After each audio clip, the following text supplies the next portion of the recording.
Hello friends, this is Mohammed Shakil here from How Engineers Do It, and welcome to the series Practice with Me Sessions, SolidWorks Beginners. Few things before we get started. If you're not in the first video of the series, you would probably miss something useful. Practice with Me sessions are designed in a way to explain tool to the beginners by actually working on the simple projects.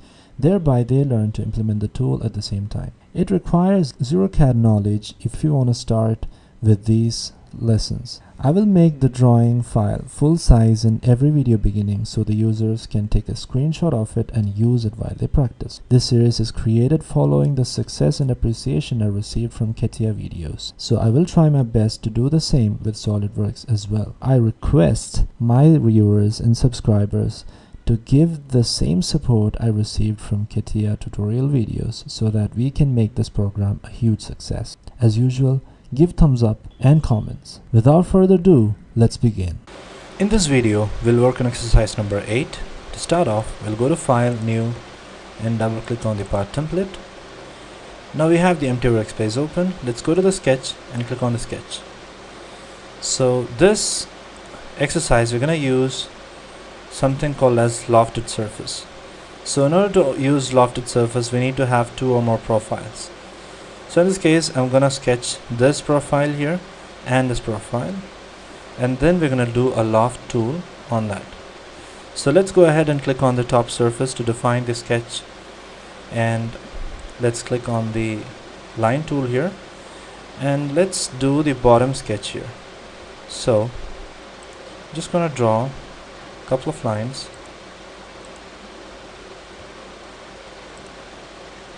As you can see, it's a vertical line here. It's a straight line here without any inclination. So I'm just going to draw that here.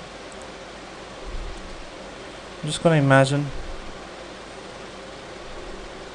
that we have this line straight here, like this. Oops, just leave that for the mirror command to do. We'll use a center line here, and we'll draw a center line upwards. Now use the mirror entities tool and select the entities to mirror, and use the mirror about as this axis here and click on tick mark. Now use the line tool and close this. Now we have closed it.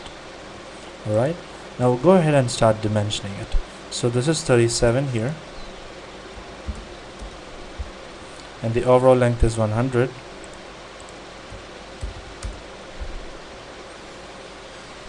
And this thickness right here, this is 87, and this is how much? 12.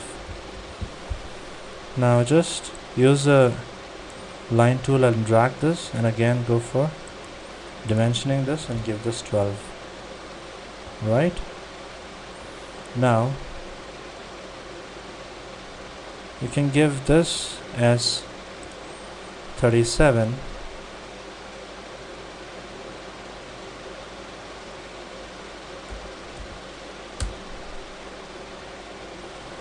alright. Now finally use this line and this point here and go for midpoint, tick mark.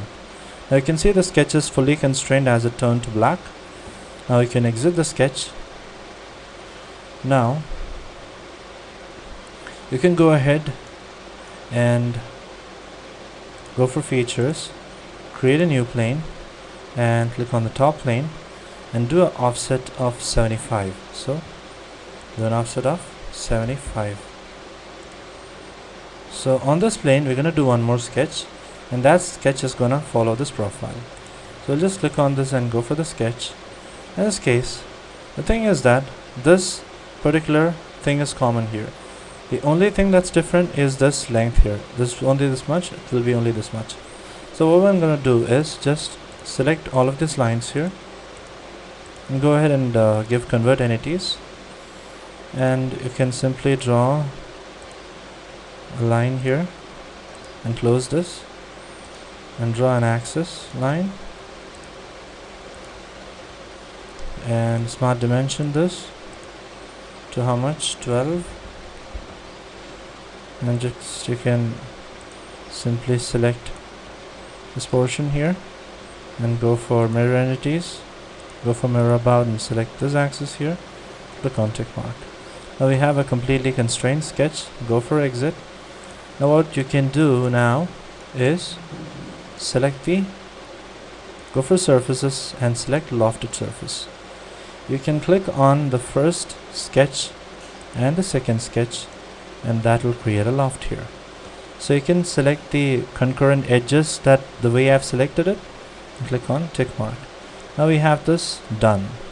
Now what we're going to do next will be to select this face here and then go for select this face and then go for surface, then go for plane and create a plane at a 0 offset, and now go for that plane and click on sketch.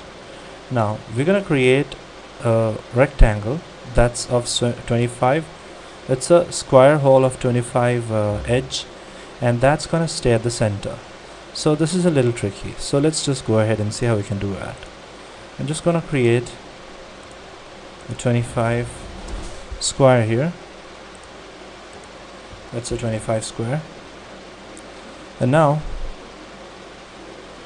you know that this length is 75 because 87 minus 12 is 75. So this is 25, so this should be 25. So just go ahead and give 25 here. So now that is done. Now the tricky part is this. So as we are seeing it from this particular face, the length of this this height won't be 75, it will be more than that, as this is a slanted it's a slanted face. So what we're going to do is just going to create two center lines on both of these edges, and just go ahead and measure what is the 77.49. That's the length. So 77.49 minus 25 will give you 52.49, divided by 2 will give you 26.245. So that's 26.245. So you can just go ahead and give 26.245, and that rectangle or that square will stand at the exact center. So if you were just to create a diagonal line here, so I was just about to create that, you can see that that diagonal will meet at that center. So this way, this is another way that you can just you could have placed that rectangle easily by this method as well. I just wanted to show you how this length will vary if we look from this side and divide and do the values. So anyways, two methods have explained here. Now we can just go ahead and exit that, and now what we can do is use a surface and use the extrude surface and reverse direction and up to surface, and if you select this, you can see that it's going downwards, but what we need is it has to go like straight, right? What we can do is just click over here and just show that this is the direction it has to move. You can just click on tick mark, and that will be done there. Now what we need is we have to remove this, right? So what we can do is just go ahead and click on trim surface, select this, just go for trim surface and select this surface as a tool to trim, right? Now just define this surface, and this surface has to go. You can just click on tick mark and it's gone, right? Now what we can do next will be to go for fill surface and just I wouldn't waste time by selecting all of those edges, as already I have two sketches over here. I'll just select that sketch and go for fill surface and click on tick mark, and again go ahead and select the other sketch and go for fill surface and click on tick mark. So that completed our model. I hope you enjoyed this video. Thank you so much and stay tuned. Thank you for watching. If you have any doubts on this video, put them on the comment section and I'll try to respond to them as early as I can. If you think my videos are helpful, hit the like, subscribe and share button. If you're interested to get How Engineers Do It t-shirt, you can get it by contacting me. I've put an image of it on the next slide. Here's a t-shirt. If you've got any CAD related requirements, don't hesitate to contact me anytime.